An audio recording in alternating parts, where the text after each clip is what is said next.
ఎవరెవరు ఏ సమస్యతో ఇక్కడికి వచ్చారో, ఎలాంటి వేదనలో ఉన్నారో నాకు తెలియదు, నా తండ్రికి తెలుసు. మీ పర్సనల్ అది మీకు తెలుసు. కానీ నేను ఒకటి ఎరుగుదును, ఆయన సన్నిధిని మన మోకాళ్ళలోని చేసిన ప్రార్థన ఆయన సన్నిధిలో వినబడుతుంది. తగిన కాలం ముందు తప్పకుండా జవాబు వస్తుంది. కొన్నిసార్లు ప్రార్థన చేసి మనం మర్చిపోతాం, కానీ ప్రార్థనలు విన్న దేవుడు మర్చిపోడు.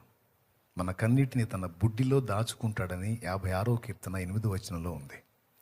పుస్తకంలో రాసుకుంటాడట మన కన్నీటిని. మనం ఏడ్చినప్పుడు ఎంత ఏడుస్తామో మనకు తెలియదు, కానీ మన కన్నీళ్ళన్నీ ఆయన తన బుడ్డిలో దాచుకుంటాడంట.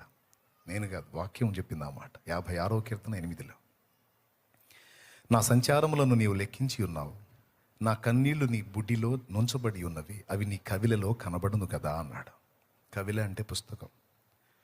పుస్తకంలో రాసుకుంటాడంట మన ప్రార్థనలు, మన కన్నీళ్ళు. తప్పకుండా వాటికి జవాబిస్తాడు. ఏడ్చాం మనకు తెలియదు, ఎన్ని కన్నీళ్లు గార్చామో, కానీ ఎన్ని గార్చామో ఆయనకి తెలుసు. ఏ సమస్య కోసం ఎంత ఏడ్చామో, దేన్ని బట్టి ఎంత కుమిలిపోయామో ఆయనకి తెలుసు. ఈ మొత్తం రాయబడతాయని దేవుని వాక్యం చెప్తుంది.